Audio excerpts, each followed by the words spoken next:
বিচিত্ৰ ভাৰতৰ মহাকালেশ্বৰ মন্দিৰ এক ৰহস্যময়ী ধৰ্মীয় স্থান। তাৰোপৰি মহাকালেশ্বৰ শিৱলিংগটো 12টা জ্যোতিৰ্লিংগৰ ভিতৰতো অন্যতম।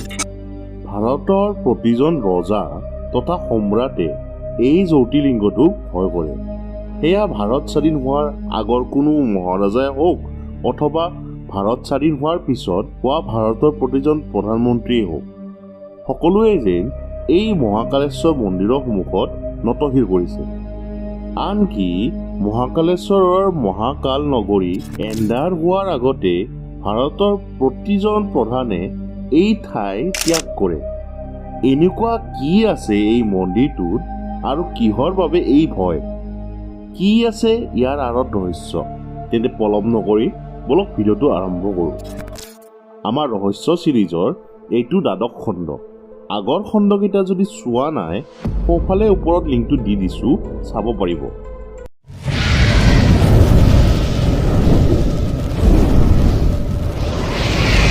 দ্য ডাৰ্ক ট্ৰাইব, জ্ঞাত বিষয়বোৰৰ অজ্ঞাত তথ্য। দেৱদেৱ মহাদেৱ স্বয়ং উজ্জয়িনস্থিত মহাকালেশ্বৰ মন্দিৰত বিৰাজ কৰে। তাৎপৰ্যজনক কথাটো হ'ল, সকলো জ্যোতিৰ্লিংগৰ ভিতৰত একমাত্ৰ এই মহাকালেশ্বৰ মন্দিৰৰ শিৱলিংগটোৱেই দক্ষিণ দিশে মুখ কৰি আছে। মহাকালেশ্বৰ মন্দিৰটো মূলতঃ 3টা ভাগত বিভক্ত। একেবাৰে তলত থকা গৰ্ভগৃহত মহাকাল দক্ষিণমুখী জ্যোতিৰ্লিংগটো আছে। ইয়াতে প্ৰভু মহাকালৰ লগতে মা পাৰ্বতী, গণেশ আৰু কাৰ্তিক বিৰাজ কৰে। ইয়াৰ ওপৰত ওমকাৰেশ্বৰ মন্দিৰটো আছে আৰু একেবাৰে ওপৰত নাগ চন্দ্ৰেশ্বৰ মন্দিৰটো আছে।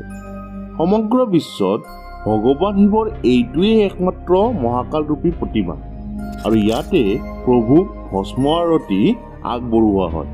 আৰু এই বিৰল দৃশ্য স্বচক্ষে প্ৰত্যক্ষ কৰিবলৈ গোটেই বিশ্বৰ ধৰ্মালু তথা পৰ্যটক ইয়াত আহি ভিৰ কৰে। পৌৰাণিক আখ্যান তথা ধৰ্মগ্ৰন্থ অনুসৰি দূষণ নামৰ এজন অসুৰে উজ্জয়িনবাসীসকলৰ জীৱন নৰক কৰি তুলিছিল আৰু ইয়াকে দেখি ভগৱান শিৱই মহাকাল ৰূপত ইয়াতে প্ৰকট হয় আৰু দূষণক বধ কৰাৰ পিছত উজ্জয়িনবাসীসকলে মহাকালত উজ্জয়িনতে ৰজাৰূপে শাসন কৰি বাস কৰিব অনুৰোধ কৰে আৰু ভক্তবৃন্দৰ অনুৰোধ মৰ্মে তেখেতে ইয়াতে বাস কৰিব আৰম্ভ কৰে আৰু ব্ৰহ্মাদেৱে স্বয়ং মহাকালৰ বাবে ৰাজমহল ৰূপী মন্দিৰটো নিৰ্মাণ কৰিছিল। কিন্তু ইছলামিক আক্ৰমণকাৰী চুলতান শামছুদ্দিন ইলতুৎমিছে 1234 পৰা 1235 চনৰ ভিতৰত উজ্জয়িনত কৰা আক্ৰমণত এই মন্দিৰটো ভাঙি চুৰমাৰ হয় আৰু বৰ্তমান থকা মন্দিৰটো শ্ৰীমান ৰাণাজী ৰাও সিন্ধেয়ে 1734 চনত পুনৰ নিৰ্মাণ কৰে। ইয়াৰ পিছত অগণন গণ্যমান্য ব্যক্তিয়ে এই মন্দিৰটো নিৰ্মাণত আৰু মেৰামতিত অৰিহণা যোগায় আৰু আজি আমি দেখা এই ৰূপটো লয়। কিন্তু কেতিয়া আৰু কোনে এই মহাকালেশ্বৰ জ্যোতিৰ্লিংগটো ইয়াতে স্থাপন কৰিছিল তাৰ বিষয়ে আমাৰ ধৰ্মগ্ৰন্থত উল্লেখ নাই আৰু সেয়া আজিও ৰহস্য।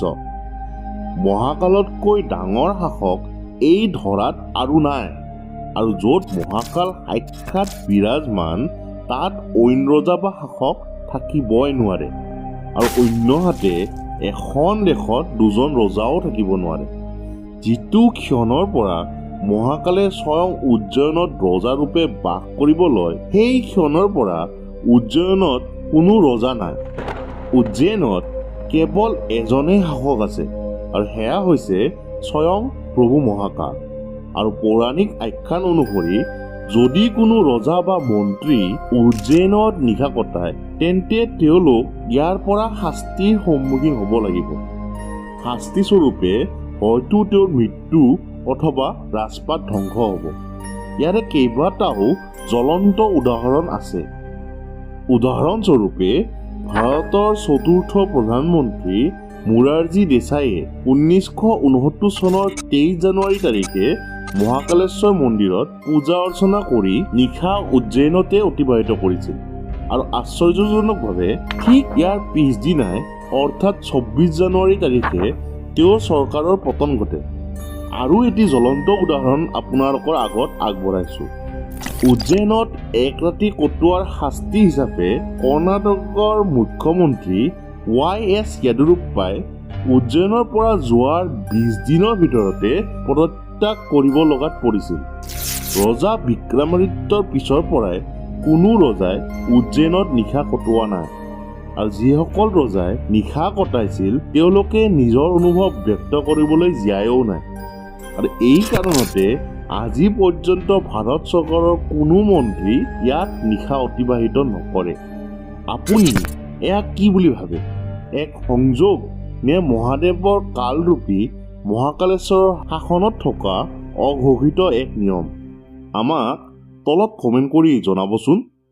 এই ভিডিঅ'টোত যদি আপুনি আগতে নুশুনা বা নজনা কিবা কথা শুনিলে বা গম পালে তেন্তে চেনেলটো ছাবস্ক্ৰাইব কৰি এই ভিডিঅ'টোক আপোনাৰ আপোনজনৰ সৈতে শ্বেয়াৰ কৰিব। আপোনাৰ বহুমূলীয়া সময় আমাক দিয়াৰ বাবে অন্তৰৰ পৰা অশেষ ধন্যবাদ। তেন্তে আজিলৈ ইমানেই। অহা দেওবাৰে সন্ধিয়া ৬ বজাত পুনৰ লগ পোৱাৰ প্ৰতিশ্ৰুতিৰে ধন্যবাদ।